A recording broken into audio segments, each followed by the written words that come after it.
আসসালামু আলাইকুম। অত্যন্ত দুঃখজনক, বাংলাদেশে ভারতের জয়, বাংলাদেশের মাটিতে বাংলাদেশের পরাজয়। জুলাই বিপ্লবের পরে এই প্রথম ভারতীয় প্রেতাত্মা, ভারতীয় দালালদের বাংলাদেশে জয় করল। প্রত্যেকটা জায়গায় ডক্টর ইউনূস সরকার থাকা অবস্থায় এরা পরাজিত হয়েছে, কিন্তু ক্রিকেট সংশ্লিষ্ট এই বিষয়ে ভারতীয় দালালদের জয় জয়কার। কেন বলছি? বিসিবি পরিচালক নাজমুল আহসানকে একটু আগে সব ধরনের ক্রিকেটীয় কার্যক্রম থেকে অব্যাহতি দেওয়া হয়েছে। Fair enough. তীব্র নিন্দা, প্রতিবাদ জানাচ্ছি। বাংলাদেশের এই সিদ্ধান্তটা যত ভারতীয় দালালরা নিয়েছেন তাদের প্রতি তীব্র ক্ষোভ প্রকাশ করছি, এবং শুরুতেই বলে রাখি, বাংলাদেশের মানুষকে আহ্বান করব, আসুন আমরা ঐক্যবদ্ধ হই বাংলাদেশের জন্য। আসুন এই ভারতীয় দালাল ক্রিকেটারদের, এই ফকির চাঁদেরকে আমরা বয়কট করি। এই বস্তির ছেলেরা ক্রিকেটার নামের ভারতীয় রয়ের এজেন্টের দালালদেরকে আমরা বর্জন করি। আসুন সবাই মিলে, আসুন এদেরকে যেখানে পাই সেখানেই ধরে। তারপরেরটা আপনারা fill in the gap for you, and then পুলিশে সুপোর্ট করবেন। এর বাইরে আমি কিছু বলতে পারবো না। Fill in the gap and you understand what kind of words you'll put in these gaps. Fill in the gap. ধরে, কান ধরে, কলার ধরে এদেরকে fill in the gap and then পুলিশে দেই, সুপর্দ করি। বাকিটা আপনারা পূরণ করে নিয়েন। এরা ভারতীয় দালাল। এবং এই সেই মিরাজ আমি আপনাদেরকে দেখাই, এই সেই মেহেদি মিরাজ, আপনার সে কিভাবে ভোট চেয়েছিল আপনাদেরকে দেখাই, আমি আপনাদেরকে শুনাই, মনোযোগ দিয়ে শুনেন। ভোট চেয়েছিল নৌকার পক্ষে। সে বলে কি জানেন? সে বলে ক্রিকেট এর রাজনীতি দয়া করে আনবেন না। আমি এইটাকে জিজ্ঞেস করতে চাই যে তুই এখানে কি বক্তব্য দিচ্ছ? আচ্ছা, এখানে দেখেন আপনারা, মনোযোগ দিয়ে কোথায়। আচ্ছা, আমি আপনাদেরকে দেখাই।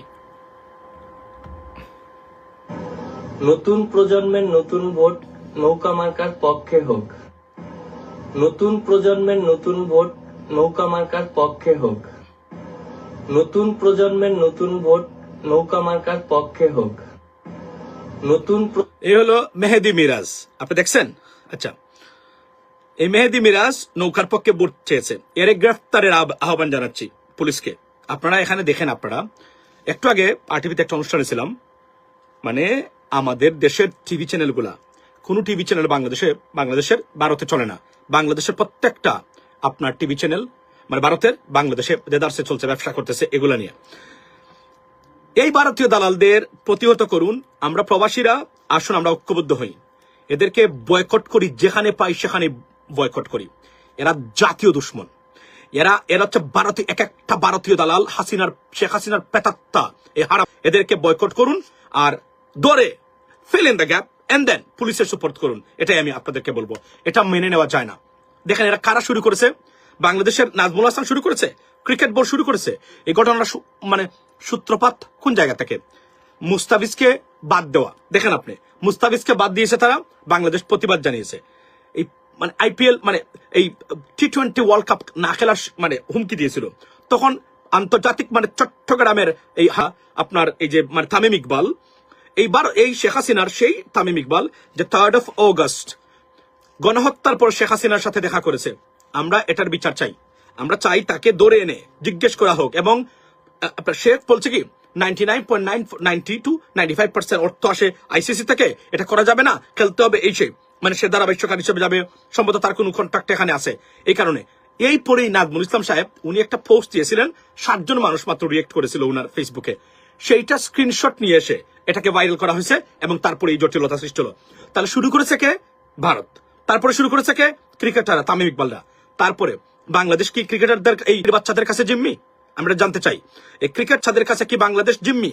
এদেশ চালায় প্রবাসীরা, এদেশ চালাই আমরা, খাওয়াই আমরা, সবকিছু এদেশের। ইয়েস, এটা গর্ব করে বলতে পারে প্রবাসীরা না থাকলে বাংলাদেশ সত্যিকার অর্থেই মহা দুর্ভিক্ষের আপনার এই অবস্থিত পতন হবে যে কোনো। আচ্ছা, ভারত দালাল তাদের বিচার করবে। আমি মনে করি জনগণকে এখন এগিয়ে আসা উচিত এটার প্রতিবাদ করার জন্য, এবং সব ধরনের ক্রিকেট বয়কট করুন। মনে রাখবেন, ক্রিকেটের আধিপত্য প্রচার প্রসার ভারতের আধিপত্য। এবং প্রচার প্রসার। বি কেয়ারফুল, এটা আমি বারবার বলছি, কারণ ক্রিকেটটাই তারা দখল করে নিয়েছে। এবং এটার প্রতিবাদ জানালাম, তীব্র প্রতিবাদ নিন্দা জানাচ্ছি মানে মানে নাজমুল হাসানকে। এবং এই জাতীয় টিম থেকে বাদ দিয়ে নতুন করে টিম আনা হোক যদি খেলতেই হয়।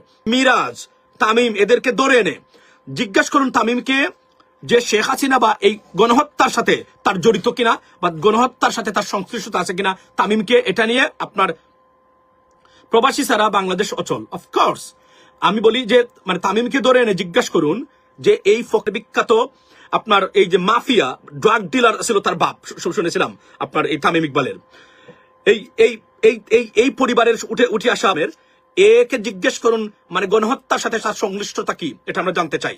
এটা অনতিবিলম্বে জিজ্ঞেস করুন। আর এই যে মিরাজের বাচ্চা, একে জিজ্ঞেস করুন যে তার মানে মানে সে যে নৌকাতে ভোট চাইলো, এর জন্য তাকে গ্রেফতার করা উচিত। আমি আবার বলছি, বাংলাদেশের মানুষের একটা ট্যাক্সের পয়সা এর পিছনে যেন খরচ করা না হয়, এটা এটা হুঁশিয়ার করে দিচ্ছি আমি।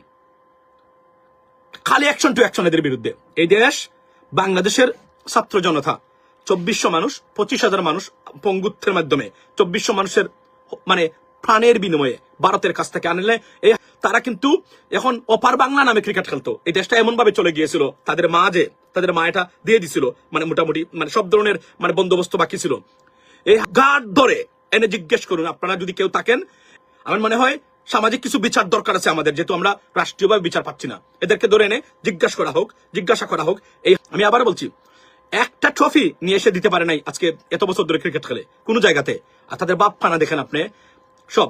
আমি আরো একটা জিনিস আমি আপনাকে বলি, আচ্ছা আপনি দেখেন এখানে কি করেছে।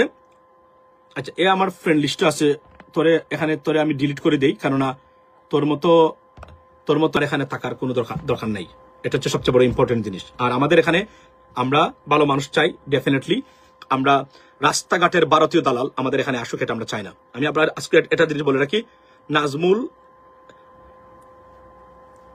আচ্ছা এখন আমি এতটুকু বলি, ওই যে মিঠুন একটা আছে না, মিঠুন চক্রবর্তী, অফকোর্স আমরা ক্রিকেট বয়কট করা দরকার। আমি আবারও বলছি আপনাদেরকে, বিশ্বাস করেন এই ক্রিকেটের মাধ্যমে বাংলাদেশে আধিপত্য বিস্তার করে।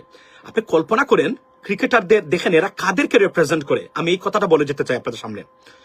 ক্রিকেট অ্যাসোসিয়েশন কোয়াব মুস্তাফিজকে বাদ দিয়েছে আন্তর্জাতিক ক্রিকেটার অ্যাসোসিয়েশনে, তারা প্রতিবাদ জানায় নাই। তারা প্রতিবাদ জানিয়েছে এইটা। তাহলে মুস্তাফিজকে যখন বাদ দিল তখন কেন প্রতিবাদ করলো না? ক্রিকেটের সংশ্লিষ্ট যারা আছেন তারা করে কেন করলো না, এটা আমি জানতে চাই। মানে তাহলে তো সব দিক দিয়ে দেখেন এরা কতটা ভারতীয় একটা মানে কতটা আপনার এই মানে আপনার ভারতীয় দালাল হয়েছে তারা, আপনি কল্পনা করতে পারবেন। আচ্ছা তাতে উচিত ছিল মানে এইটা নিয়েও প্রতিবাদ জানানো, এটা প্রতিবাদ জানায় নাই।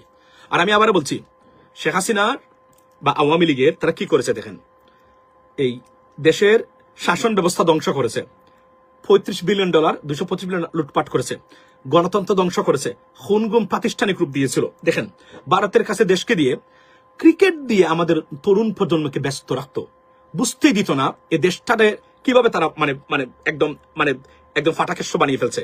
এটা ছিল তার একটা ইন্টারন্যাশনাল প্ল্যান এবং ভারতের প্ল্যান। এই বিষয়ে আমি আবার বলছি, এই ক্রিকেটটা দিয়ে বাংলাদেশকে 17 বছর শাসন করছে, কারণ তরুণ প্রজন্মকে এই ক্রিকেট মানে মানে ব্যস্ত রেখেছে। যেভাবে ব্রিটেনের মানে অর্থাৎ ব্রিটেনে যে আগে যে 1947 আগে ব্রিটিশরা যখন তাদের সাম্রাজ্য ছিল পৃথিবীর যে সব জায়গাতে, তারা করতো কি, এই যে গুড়া কুত্তার গড় দেখবেন আপনি, জোয়ার গড় মানে গুড়ার দৌড়, তারপরে আপনার কুকুরের দৌড় ব্রিটেনে রাস্তায় যেমন পাবেন এখানে। এটা কেন করতে জানেন? তারা জানতে দিত না তাদের মানুষকে পৃথিবীটা কোথায় কি হচ্ছে, তারা কোথায় কি করতেছে, কোথায় তারা মানবাধিকার লঙ্ঘন করে কি করে। এগুলোর জন্য এদেরকে ব্যস্ত রাখতো গুড়া কুত্তার গড় দিয়ে। বিশ্বাস করেন আপনারা, আগের সাম্রাজ্যবাদের কথা বলছে, ব্রিটিশ সাম্রাজ্যবাদ যখন ছিল, ঠিক একইভাবে এই কাজটা তারা করেছে। আমাদের তরুণ প্রজন্মকে বুঝতেই দেয় নাই এই দেশটাকে কিভাবে তারা ফাঁকা করে যাচ্ছে। সুতরাং আমি আবারও বলছি আপনাদেরকে, উঠে দাঁড়ান। যদি এখানে এই ভারতীয় দালালরা জয়ী হয়, তাহলে এখানে ভারত জয়ী হয়েছে। আমি আবার বলছি, ভারত জয়ী হয়েছে এখানে। এই প্রথম ডক্টর ইউনূস সরকারের সময় এই প্রথম ভারত জয় পেল বাংলাদেশের মাটিতে। ক্রিকেটারকে ইউজ করে ভারতের জয় হলো এই জায়গাতে। তীব্র নিন্দা, প্রতিবাদ জানাচ্ছি। যতটা দালাল এখানে ছিলেন, এই দালালদের প্রতি ধিক্কার জানাই এই সিদ্ধান্ত যারা নিয়েছেন। এবং T20 ক্রিকেট বাংলাদেশ যাবে না, that is a bottom line. এটা খেলতে পারবেন। আমি আবার বলছি, আমি ক্রিকেটের প্রসারে ঘুর বিরোধিতা করি। আমি মনে করি এটা ভারতের প্রচারও না, এন্টার ICC ক্রিকেটকে নিয়ে গেছে তারা। এখানে কোনো স্যাক্রিফাইস চলবে না। আর নাহলে আমরা প্রবাসীরা আছি, উই আর ওয়াচিং ইট। আমরা কঠোর সিদ্ধান্ত নেব। মনে রাখবেন, প্রবাসীরা যদি টাকা পয়সা না দেয় তাহলে ফকিরেরা বা রাজনীতিবিদ বাংলাদেশে আছে, যত বড় বড় বক্তব্য আমরা শুনি, একটার মানে মানে মানে আপনার পায়ের জুতা থাকবে না। কারণ এই দেশ কোন অবস্থাতে আছে এই মুহূর্তে সেটা আমরা খুব ভালো করে জানি। বি কেয়ারফুল বলে দিলাম, এবং আসুন প্রতিবাদ করি আর এই ফকির নিয়ে বয়কট করুন। That's what it is. ভালো থাকবেন সবাই, কথা হবে অন্য সময়। আসসালামু আলাইকুম।